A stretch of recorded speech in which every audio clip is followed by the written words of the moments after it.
ভগবানকে আমরা কষ্ট দেব না আনন্দ দেব? আনন্দ দেব তো। তাহলে ভগবানকে যদি আনন্দ দিতে পারি তাহলে নিঃসন্দেহে আমাদের আর দুঃখ পেতে হবে না, এই বিষয়ে কোনো সন্দেহ নেই। তাহলে ভগবানকে আমরা আনন্দ দেব কি করে? সোনার গয়না করে, বেনারসি কাপড় কিনে, জিলাপি কিনে? কিচ্ছু কিনে হবে না। এগুলো শুনে রাখুন, এইগুলো শোনানোর জন্যই আমি এদিক ওদিক যাই। ওইসবে ভগবান তুষ্ট নয়। ভগবান নিজে বলছেন, শ্রীরামকৃষ্ণ দেব বলেছেন, অমৃতবাণী বলে একটা বই পাওয়া যায়, উদ্বোধন আমাদের সারদাপীঠ থেকে প্রকাশিত। বইটির দাম মাত্র 4 টাকা। তার মধ্যে আবার একটা ছবি, ঠাকুরমা স্বামীজি ছবি ফ্রি দেয়, কিনে পড়বেন। সেখানে ওই উপদেশাবলীতে রয়েছে, শ্রীরামকৃষ্ণদেব বলছেন, ঈশ্বর কি ঐশ্বর্যের বশ যে তাকে ঐশ্বর্য দিয়ে পাওয়া যাবে? যখন ভগবান শ্রীকৃষ্ণ ওই শয়নে রয়েছেন, আর ওই শয়নে থাকাকালীন অবস্থায় একদিকে পায়ের কাছে কে বসে রয়েছে? স্বয়ং অর্জুন। অর্জুন বসে রয়েছে। আর ওই ভগবানের মাথার কাছে রাজ সিংহাসনে বসে রয়েছে কে? দুর্যোধন। এইবার ভগবান শ্রীকৃষ্ণ বললেন, ও হে, তোমরা এখন যে যা চাইবে আমি তাই দেবো। তা ভগবান তখন বললেন যে দেখো, আমি দুটো জিনিস দিতে পারি। এক হচ্ছে আমার এই এত সেনাবাহিনী রয়েছে, এই সেনাবাহিনী দিতে পারি একজনকে, আর একজনের কে আমি আমাকে দিতে পারি। তাই এবার দুর্যোধনের বুদ্ধি তো, দুর্যোধন বললো ওই একা কৃষ্ণ, সে থেকে আমার আর কি লাভ, সেই জন্য আমি বাবা ওই সেনাবাহিনীটাকে নিই। সেই জন্য দুর্যোধন কি করলো, তার সেনাবাহিনীটা ভগবানের সেনাবাহিনী চেয়ে নিল। আর যে পায়ের কাছে বসে রয়েছে সব কিছু অহংকার ত্যাগ করে অর্জুন, সে বলছে যে না, তুমি আমার শুধু সারথি হলেই হবে, তুমি আমার রথের সারথি হলেই হবে। এইবার ঘটনাচক্রে কি হয়েছিল সেটা আপনারা সবাই জানেন। তাহলে আমরা ওই ভগবানের ঐশ্বর্য চাইবো না ভগবানকে চাইবো? ভগবান তো আমাদের কাছে এটিএম মেশিন। আমরা ভাবি ওই পাঞ্চ করব আর বেরোতে থাকবে। মন্দিরে আসা মানেই তো তাই। এখন একটু দক্ষিণেশ্বরে গেলে দেখি একটু কমেছে। আগে যখন দক্ষিণেশ্বর যেতুম দেখতাম গাছে কত বড় বড় ঢিল। আমি তো ছোট ছিলাম তখন, আরও এখনও ছোট, তখন আরও ছোট ছিলাম। তা তখন মহারাজদের জিজ্ঞেস করতাম, মহারাজ এইগুলো কি? তখন বলছে, জানিস না, এইগুলো হচ্ছে যার যত বড় বড় কামনা তার তত বড় বড় ঢিল। তাহলে যার যত বড় বড় কামনা তার তত বড় বড় ঢিল লাল সুতোয় বেঁধে দিয়ে এসেছে দক্ষিণেশ্বরের গাছে। তাহলে ভেবে দেখুন আমাদের কামনা বাসনাগুলো কিরকম গিজ গিজ গিজ গিজ গিজ হচ্ছে, যে আমরা কেবল ভগবানের কাছ থেকে পেতে চাইছি, ভগবানকে পেতে চাইছি না। সমস্যাটা আমাদের এখানে। যদি আমরা ভগবানকে পাওয়ার চেষ্টা করি, আমরা কেবল ওটা চাই ওটা চাই, সেটা না হলে আমার প্রাণ চলে যাবে, ওটা না হলে আমার জীবন থাকবে না, কিন্তু কই পারি না তো বলতে যে ভগবানকে না পেলে আমার প্রাণ চলে যাবে, ভগবানকে না পেলে আমি থাকতে পারবো না। এইটি যদি অভ্যাসে আনতে পারি আমরা, যে ভগবান কেবল আমি তোমায় চাই। মীরাবাই কেবল ভগবানকে চাইছে, অন্য কিছু আর চাইছে না। অন্য কিছুগুলো কি জানেন শ্রীরামকৃষ্ণদেব? তিনি তো খুব সহজ করে উপমা দিয়ে বুঝিয়েছেন।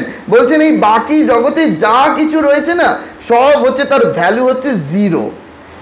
এই জিরোগুলো কখন ভ্যালুয়েবল হবে না, তার আগে যখন একটা এক বসে যাবে। কত সোজা করে বলেছেন। একটা কি? একটা হচ্ছে ভগবান। ঠাকুর একবারও বলছেন না যে তুমি বাড়িটাকে ত্যাগ করো, তোমার গাড়িটাকে ত্যাগ করো, তোমায় কোনো কিচ্ছু ত্যাগ করতে হবে না, ঠিক আছে, কিন্তু তোমায় যেটা করতে হবে, তুমি বিএমডাব্লিউতেই চড়ো, কোনো অসুবিধা নেই, কিন্তু B for body, M for mind, W for word. আমাদের এই তিনটে জিনিস তার সঙ্গে সঙ্গে মনে রাখতে হবে। বি ফর বডি, বডি মানে হচ্ছে শরীর, শরীর দিয়ে আমরা ভগবানের সেবা করব, শরীর দিয়ে আর্তপীড়িত মানুষের সেবা করব। এম ফর মাইন্ড, আমাদের মন, এই মনটা দিয়ে ভগবানের চিন্তা করব। এই এক মন দিয়ে অপরের দুঃখের কথা শুনবো। আমরা কেউ অপরের দুঃখের কথা শুনতে রাজি নই, জানেন। কেউ যদি এসে যদি বলে যে, আপনি তাকে জিজ্ঞেস করলেন, আচ্ছা মশাই আপনি কেমন আছেন, সে শুধু দুটো রোগের কথা বলল, ও আপনি জানেন না আমাকে তো 4টে ওষুধ খেতে হয়, আমার এই 4টে রোগ রয়েছে, মানে ওর থেকে আমাকে ছাপিয়ে যেতে হবে, আমার দুঃখটা তার থেকে বেশি প্রমাণ করতে হবে। আমার এতটুকু ধৈর্য নেই যে আমি তার ওই দুঃখের কথাটা শুনবো মন দিয়ে। তাহলে বিএমডাব্লিউতে চড়তে ভগবান বারণ করছে না, কিন্তু তার সঙ্গে এইগুলোকে আমায় পালন করতে হবে। ডাব্লিউ ফর ওয়ার্ড, কথা। আমার এত সুন্দর কথা হতে হবে, সেই কথার মধ্যে দিয়ে যেন অপরের প্রাণে শান্তি বিরাজ করে। বলা হচ্ছে উত্তরাখণ্ডের সাধুরা খুব সুন্দর করে বলেন, ভাগবত কথাই কথা और सब व्यथा वृथा, राम नाम सत्य है बाकी सब असत्य है। सोते सोते क्या करो, उठो भजो मुराद, ऐसा दिन आते हैं जब लंबा पाओ पसार। শুয়ে শুয়ে আর কতদিন, ওঠো শ্রীহরির ভজনা করো। এমন একটা দিন আসতে চলেছে তুমি লম্বা পা হয়ে শুয়ে থাকবে, সবাই বলো হরি হরি বল বলে তোমায় নিয়ে চলে যাবে। তুমি তখন ঘাড় নেড়ে নেড়ে বলবে আমার তো বলা হলো না, আমার তো বলা হলো না, আমার তো বলা হলো না। তুলসীদাস এই কথা শুনিয়েছেন।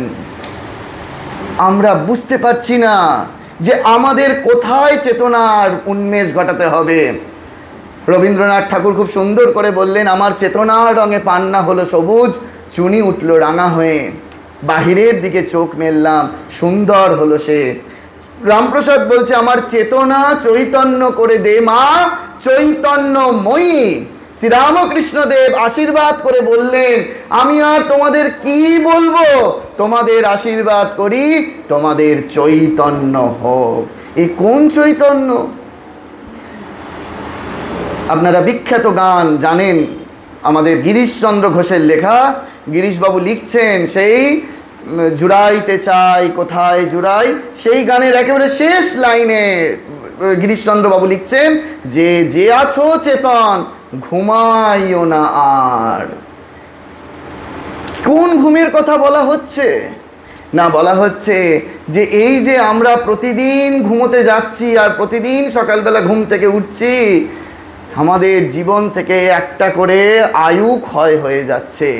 उत्थाय उत्थाय बौद्धभ्याम किम अद्य सुकृतम कृतम आयुष खंडमादाय रविरस्त गमिष्यति। ওঠো, উঠে উঠে সকালবেলা ঘুম থেকে উঠে ভাবো, কি ভাববো? उत्थाय उत्थाय बौद्धभ्याम किम अद्य, আজকের দিনটা সুকৃতম কৃতম, কি করে ভালো কাজে আমার দিনটা যাবে। কিম अद्य সুকৃতম কৃতম, কেন?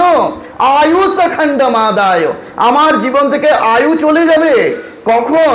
রবি অস্ত গমিষ্যতি, একটু আগে রবি অস্ত গেল, সূর্য অস্তমিত হলো, সেই অস্তমিত সূর্য আমার আপনার জীবন থেকে একটা আয়ু নিয়ে চলে গেল। আমি আপনি এতটুকু সচেতন নই।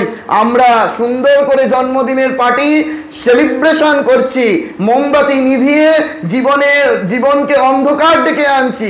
আগেকার দিনে ছিল দেখবেন, প্রদীপ জেলে শাঁখ বাজিয়ে চন্দনের ফোঁটা দিয়ে পায়েস দিয়ে জন্মদিন পালন করা হতো, মানে জীবনে প্রজ্বলিত হোক, আলো জ্বলে উঠুক, জীবন আলোকিত হোক। আর এখনকার জন্মদিন মোমবাতিটাকে ফু দিয়ে নিভিয়ে দাও, জীবনটাকে অন্ধকারে ভরে দাও, তারপরে তোমার জন্মদিন সেলিব্রেশন করো। আমরা বুঝতে পারছি না যে আমাদের কি করণীয়, আমাদের কি অকরণীয়। আমরা ধর্ম ধর্ম ধর্ম ধর্ম করি তো, ওই হাততালি দিয়ে হরিনাম করি তো, ব্যবহারিক জীবনযাপনটাই তো ঠিক নেই।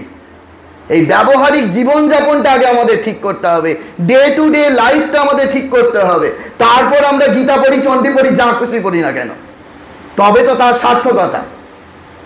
নচে তোতা পাখির বুলি আওড়ানো হবে। ঠাকুরই তো বলেছেন যে তোতা পাখিকে ওই খাঁচায় রেখে হরে কৃষ্ণ বলা শেখাও, কিন্তু যখন ওই বিড়াল এসে টুটিটা টিপে ধরবে তখন ট্যাঁ ট্যাঁ শব্দই বেরোবে। তিলেক দ্বারা ওরে সমন বদন ভরে মাকে ডাকি, বিপদকালে ব্রহ্মময়ী আসেন কিনা আসেন দেখি।